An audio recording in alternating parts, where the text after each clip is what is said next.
Episode 8, Sweet Vitriol, the logline is discoveries are made. I would say discovery is made. Like we get one thing. What Cobel was up to. What Cobel's up to, and the spoilers, I guess, biggest reveal that she designed Severance. Like, she made the Severance chip. That's what this whole 35-minute episode is building up to. That's what we learn. Which explains all of her previous motivations and reactions to everything. Yeah. So I thought it was a well-earned episode. A quickie. We like a quickie now and then. Gets the job done.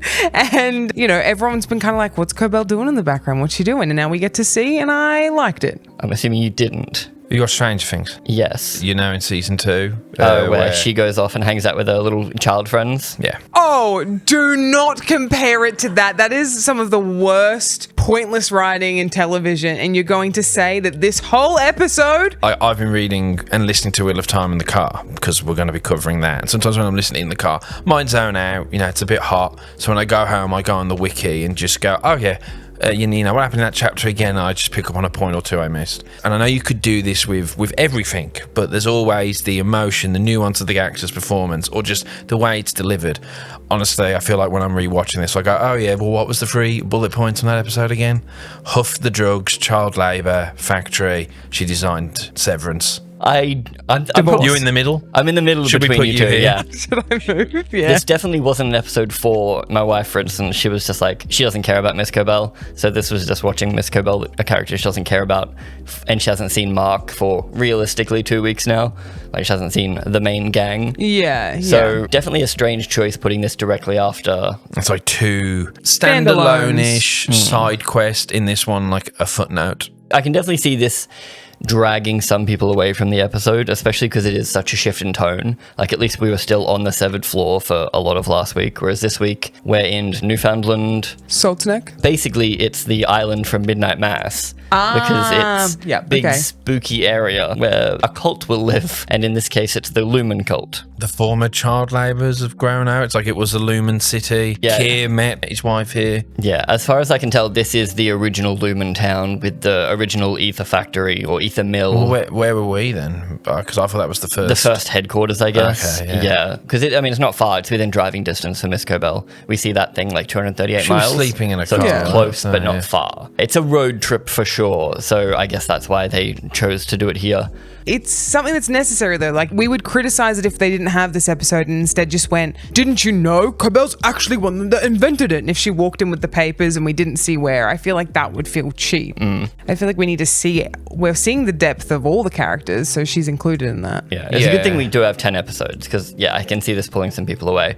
But it was definitely the commentary episode, I think, more than an exposition dump. They were focusing on, hey, look what big corporations do when they move into a town, build that town up around them, bleed it dry of both people and resources, and then they fuck off to greener pastures. The next one, yeah. Because they've basically left everyone. It's desolate. It's borderline done. And it's obviously a darker tone than just like our world. They don't usually use child labor and then get them all addicted to ether, which is basically the drug everyone's huffing. Right, so the factory itself was the thing producing the drug that they were all addicted to. Like when he said they huffed it, he went, oh, you want to work a 10-hour shift? Yeah, you want to work 10 hours manning the ether mill. Kier met his wife manning the ether vats. Do you remember that painting? That's what they're mixing together when they're like falling in love. But also... Was it the drugs talking then? Yeah, well that's it. It's also, it alludes to more so that Kier's wife was a child bride. Like we made reference to Woe, how Woe was shown as a woman half the size. Everyone was like, no, that's not a child bride, that's Woe. Woe was a child bride because they used child labor. So we don't know what age Kier was, in fairness. I imagine since he's the founder and the factory's already running. I would say so, yeah. But he fell in love with a child while huffing ether because if you work in an ether vat, you get addicted. Like, it's basically opioids. So you're getting addicted to this while you're working your shift. And then also it's destroying your insides. So that's why we have the little old lady at the bar and like the whole town is destroyed. Yeah. So yeah, they didn't just strip mine the resources. But also, I just felt like it was so clear that it's a child bride and it's just religion trying not to make it sound as severe. She was just of small stature.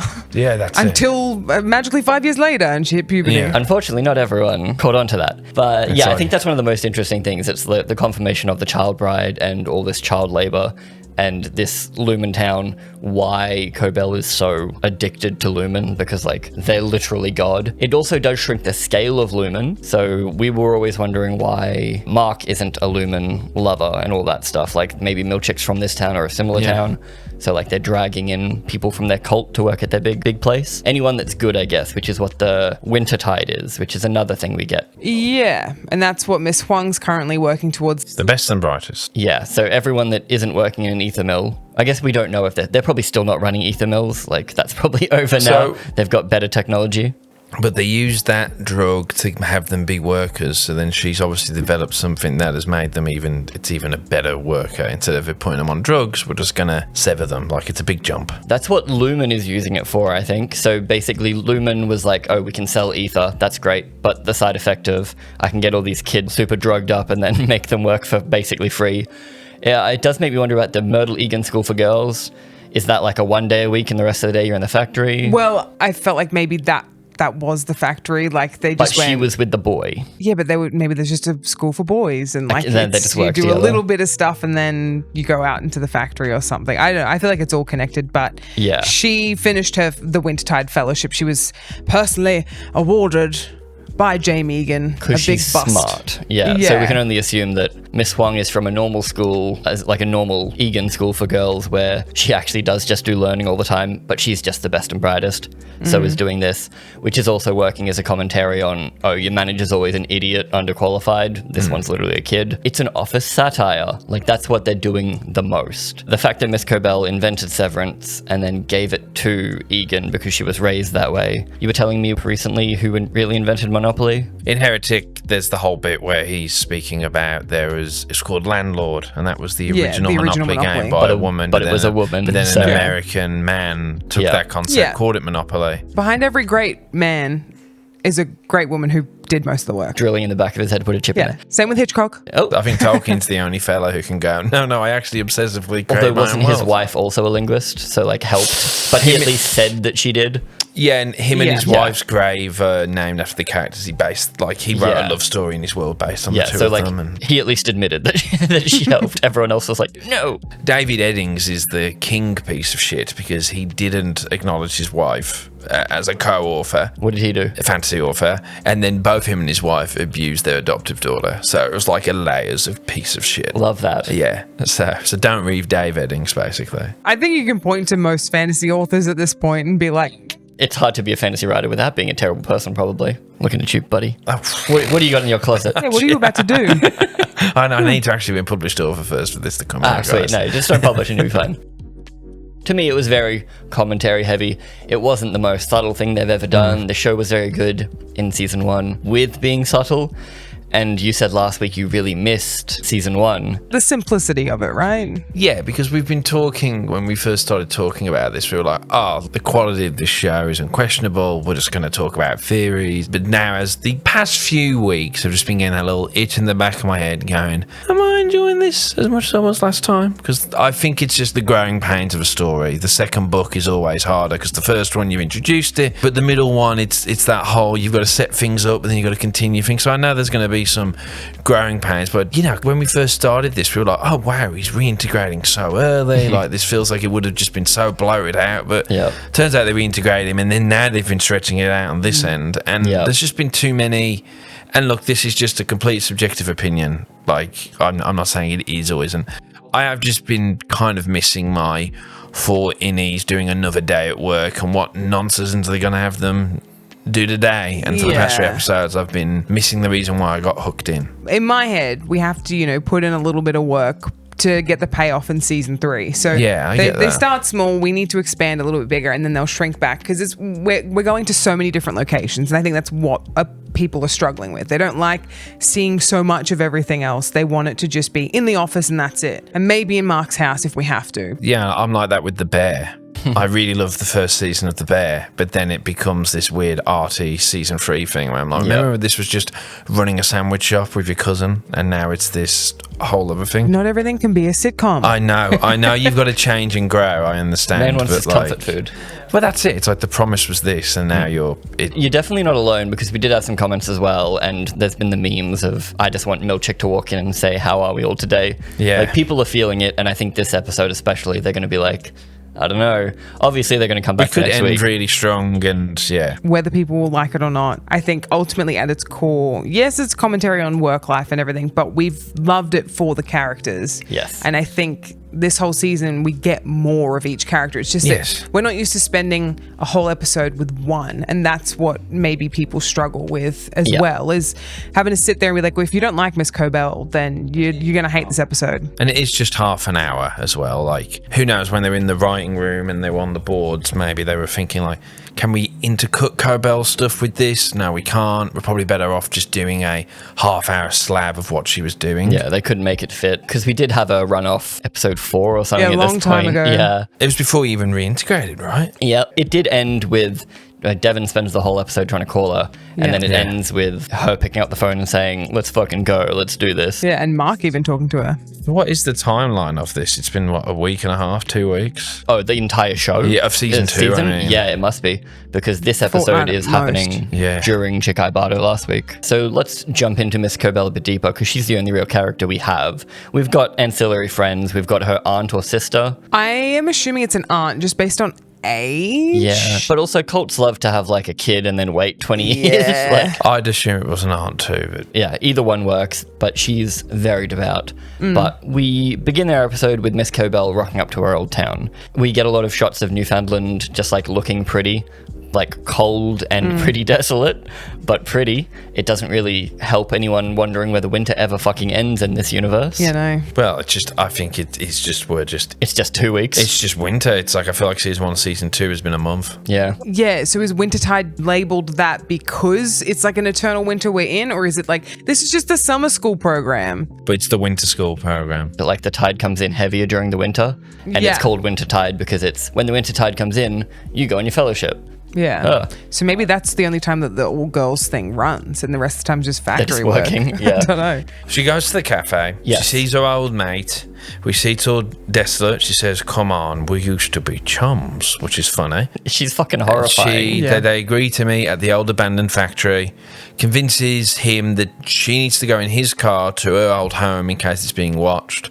She goes in there with the explicit need of trying to get something, but then we don't want the episode to be 20 minutes, so she has a nap. You're blowing over so much like important. You're like missing that they set up the drugs. You're missing all the hostility with all the characters, that they clearly have a history.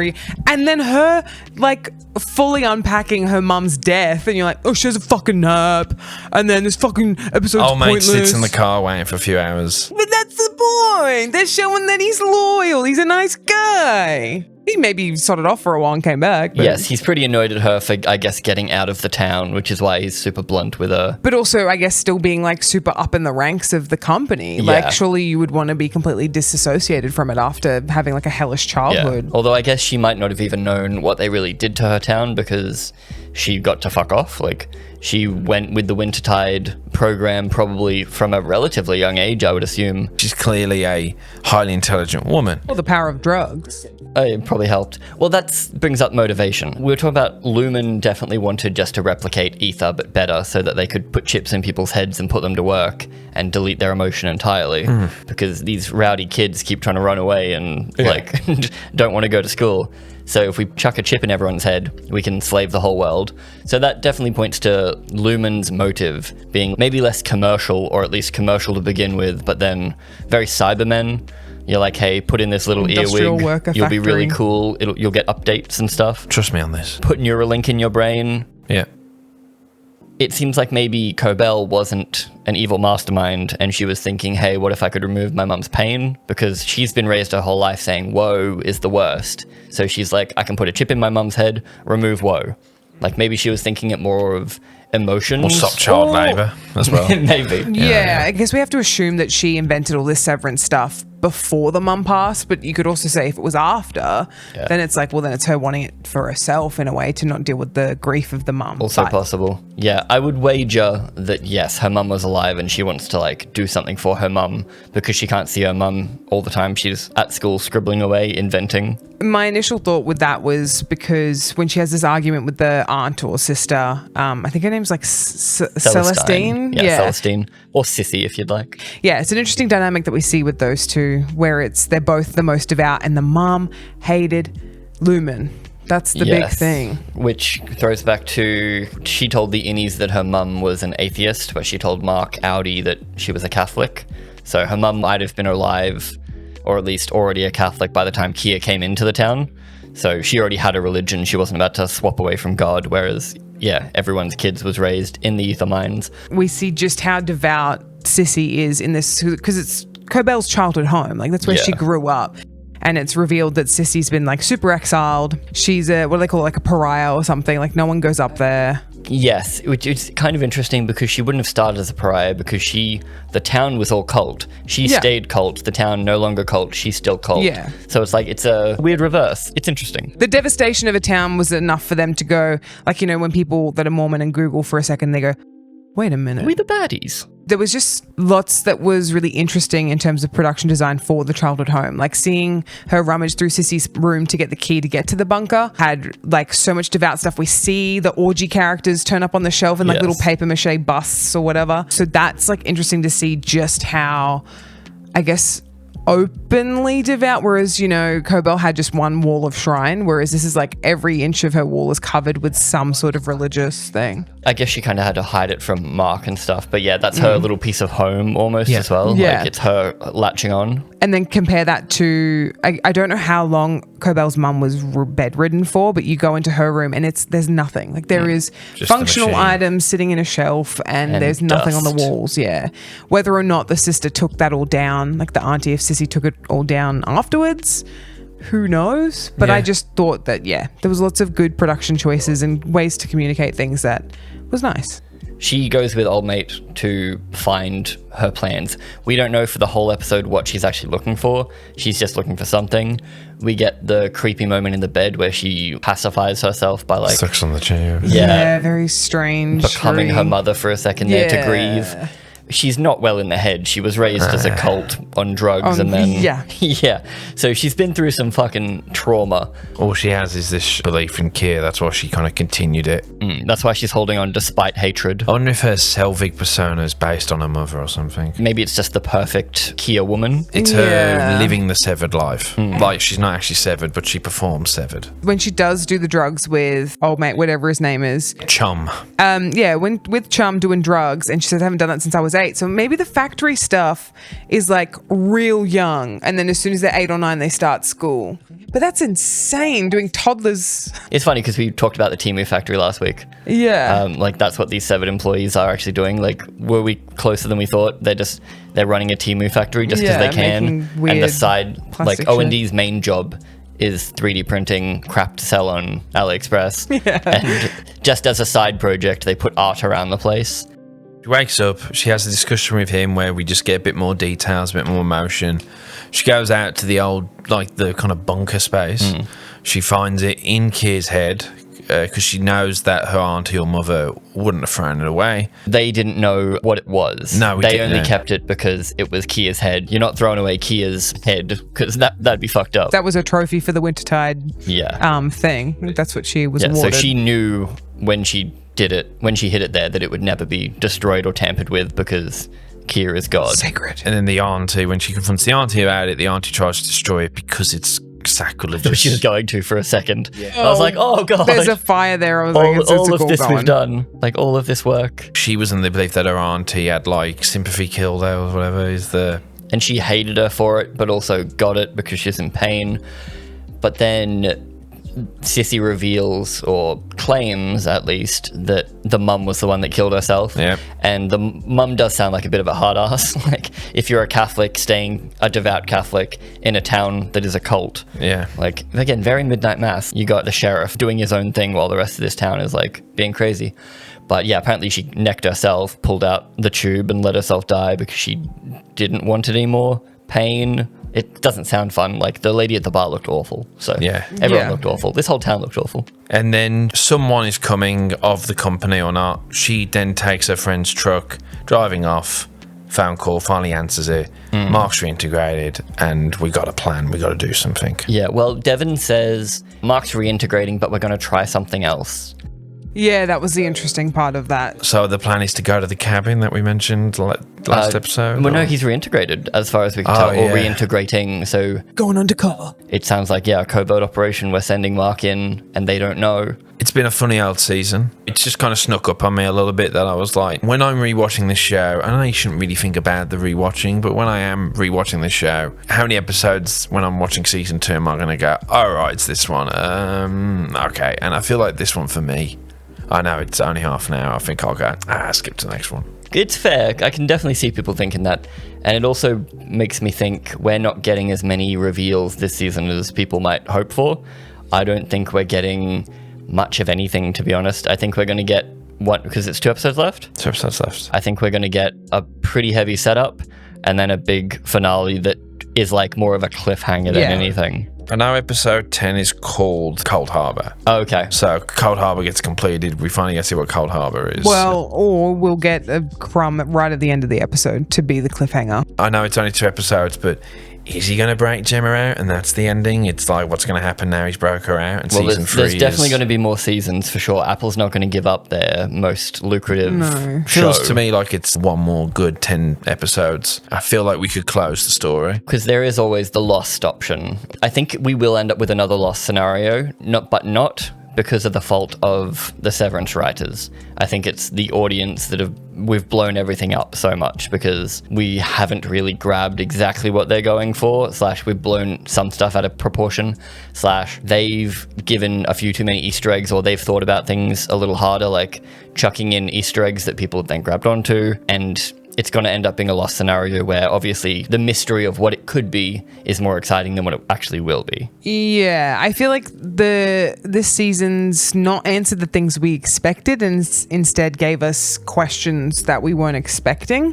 But like I said, it has given us the character, which is what they should be doing, but it's just not for everyone, / it's not what everyone's grabbing onto. I think everything that they've done makes sense for the writing and for the story. So that's why I'm not critical of not liking it yet. Because to me, it's logical. It's not that I'm not liking it, Sounds like you don't like it. I just didn't like this episode. Like, I know it's building off 17 previous episodes to get this episode. So I understand why we're here. What was your favourite episode of Severance? Oh, that Cobel snowy episode. I got an example for you. Solo Leveling is one of the biggest animes out at the moment. Yeah. Basically, every week is peak. It goes hella hard. He kills a bunch of stuff. It's cool as shit, basically.